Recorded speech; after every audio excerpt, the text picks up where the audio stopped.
Hi there, and welcome to the Cotswold Explorer. I'm Robin Shuckburgh, and we're exploring the wonderful region of the Cotswolds in southwest England.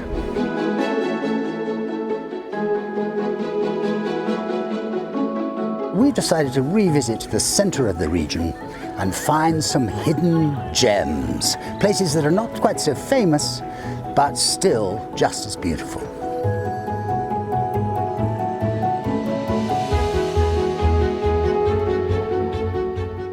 I'm Robin Shuckburgh, and today you find us shivering slightly on this January day in the little village of Batsford. Now this is an interesting place because it's private. It's owned by the estate on which it sits. There's a very famous arboretum here which is quite remarkable and worth a visit. It's a beautiful little village and we're going to show you around. Batsford is a village just outside Moreton in Marsh. It's part of an estate with an extremely distinguished past, involving some of the most controversial figures in our recent history. Featuring the Mitford sisters and their family, almost equally famous and infamous, who we have, of course, come across before in the Cotswolds, not least in the village of Swinbrook, where, you may remember, we also found those extraordinary effigies of the Fetiplas family, lying on their sides, propped on their elbows, stacked 3 deep. And following them, the Wills family, who I suppose in this age are controversial because of their tobacco connections. Visiting Batsford village is an odd one. It's small, extremely pretty, but very private. It belongs, in its entirety, to the Batsford estate, which is a Cotswold estate in the grand manner, which would almost certainly, were it not for the second Lord Dulverton, the then head of the aforementioned Wills family, be entirely off limits to the public. In 1992, he set up the Batsford Foundation, a charitable trust to look after the extraordinary arboretum he had taken a good deal of his life creating. The Batsford Arboretum, at pains to point out that it is no longer part of the estate, is open most of the time to us all, and is an extraordinary place to visit. Their website is as informative as you would expect about opening times and costs. So, unusually, our advice is to visit the village through the Arboretum.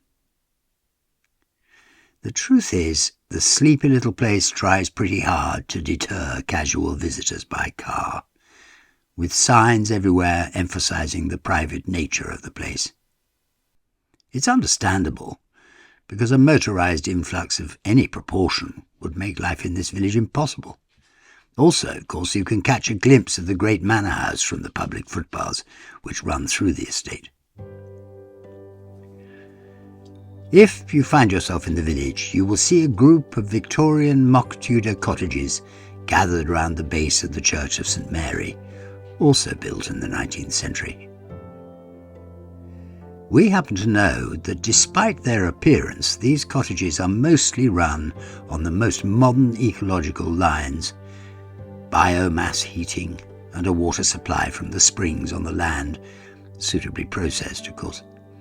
As I said, this estate is run in the grand manner.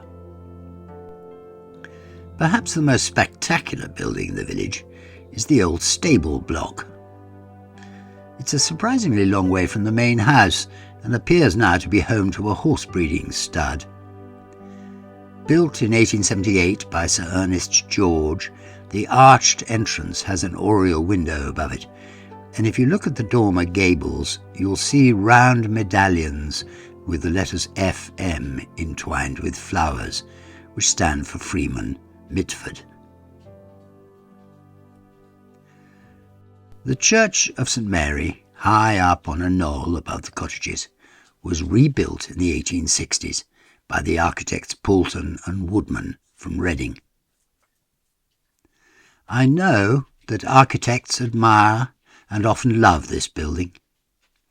It's apparently known as Neo-Norman in style and has a series of complicated architectural details of which, if I'm honest, I'm not really a fan. I think it has something to do with the fact that the ornate tower and spire are tacked on to the southwest corner of the body of the otherwise externally plain church, making the body of the place look, from the outside at least, rather like a village hall. Inside, I should say, we were greeted with a thoughtfully placed portable CD player, or what I seem to remember calling a ghetto blaster, playing some carefully chosen semi-religious tunes.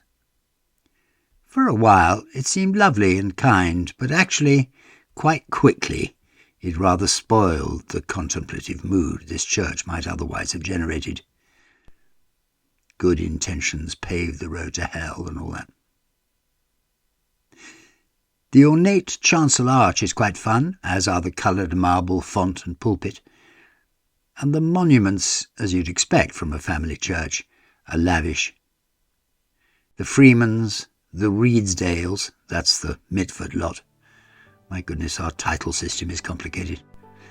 Including Frances Elizabeth Mitford, who funded the building of this church and died in 1866. Inexplicably, to me at least, the Mitfords, Redesdales, set up a family pew at the back of the church with a hideous wooden screen to separate themselves from the locals. I can't think of anything more embarrassing than having to sit in this box, which the distinguished church architect Harry Stewart Goodhart Rendell described as the Holy Honourable's cupboard. I've always found it rather amusing how grandees so often found it necessary to separate themselves from the rest of the human race when worshipping their god. They went to all kinds of lengths, from flying causeways, as in Burford Priory, to box pews with high backs and sides. This one seems to me to have been an error. I seem to have been a bit grumpy about this place. I'm not at all sure I meant to be. It could have something to do with those signs everywhere, telling me to keep away. Hey-ho. I hope you've enjoyed our little spin around Batsford. It's an interesting little place.